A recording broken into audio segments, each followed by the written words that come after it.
For more media content from I'll Be Honest, visit us online at illbehonest.com. Number 3, this comes from Onyakachi Enekwa. I'm sorry, Mr. Enekwa. I know I butchered your first name for certain. He says, how can I go into missions? I'm 22 years old, been saved for 9 months, am I at university? Listen, I'll be real quick on this. And this goes for any of you that want to be involved in missions too. If you're a new convert, you've just been saved a little while, look, I'm going to tell you, biblically, missions flows out of the local church. You go to the book of Acts, chapter 13, guess what? Paul and Barnabas are being sent forth from a church, from the church at Antioch. You want to be involved in missions?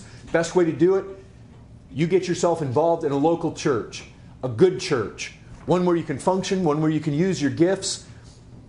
Now, look, if you want to go into missions, you need to get yourself a church that is involved in missions, has a desire for missions, has elders that have a burden for missions.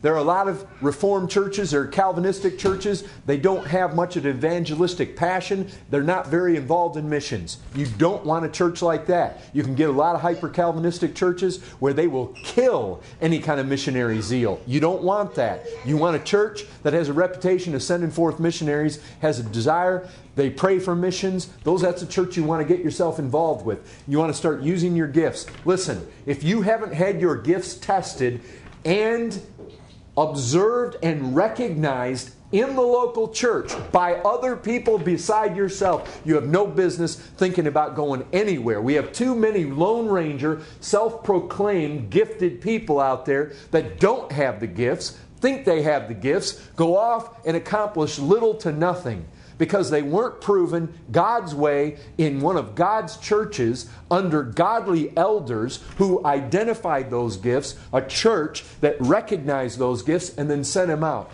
And while you're there, while you're working, read the missionary biographies. Listen, you will not suddenly, magically become something on the foreign mission field you are not right here.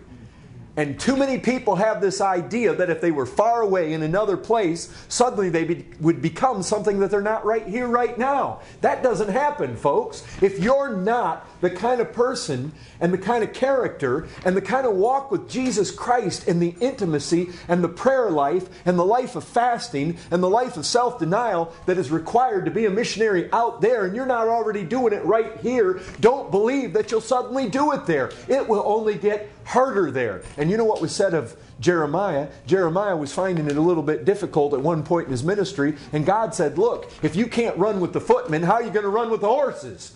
And I'll tell you that, if you can't do well here in the United States, being faithful, serving in the little things, working your gifts, if you can't do that here, you're not going to do it there. Too many young folks have this starry-eyed idea of, basically vacation, just like they suck those young people into the military by basically telling them they'll get to travel and see the world. A lot of young people have that same mindset about missions.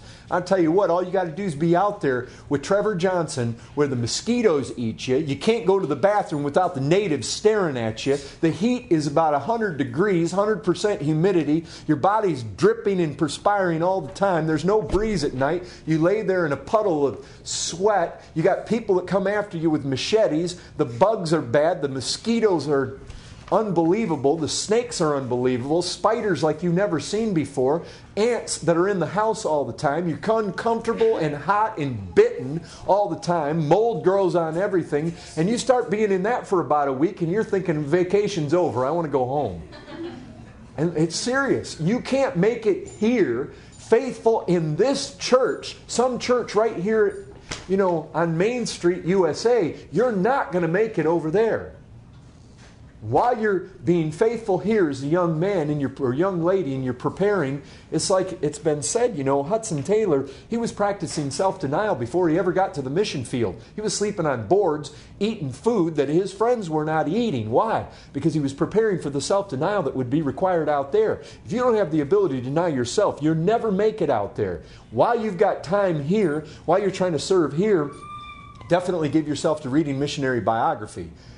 And definitely give yourself to keeping informed about the country and the people groups that you are interested in one day going to. Because, folks, when you're informed, that will feed that fire of passion that you'll need to take you out there. But I'll tell you this, above everything, you need to be walking with Christ here. You need to be having an intimate prayer life here. You need to know what it is to fast here. You need to know what it is to find Christ here. You need to know what it is to walk with God, know the presence of God in your life. Because you know what? There's only one thing that wins the heathen out there. There's only one thing when you get out in those demon-infested lands that's going to hold you up and keep you going and give you any fruit, and it's the power of God alone.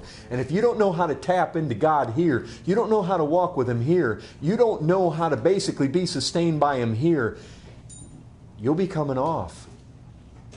You know what the average stay of the American is right now in the foreign mission field? It's like 1 year. That's bad, folks. You know why it's like that? Because people have a glamorous idea of what foreign missions is, and they get out there and they realize it is not what they thought, and it's not a piece of cake. I want you folks to go to the mission. I hope numbers of you young people will ultimately go, but don't have a dreamy, unreal attitude about it. And I'll tell you, read Hudson Taylor, read Adoniram Judson, read William Carey, read some of these Lords of the Earth, the Peace Child. I mean, those are written right from that area over there where Trevor Johnson's at. Read about some of these missionaries. Read about the C.T. Studds, the Livingstones. Read about some of these that went forth. Read about the Moravians. There's lots of missionaries you guys can read about. You are encouraged to freely duplicate and distribute this audio file.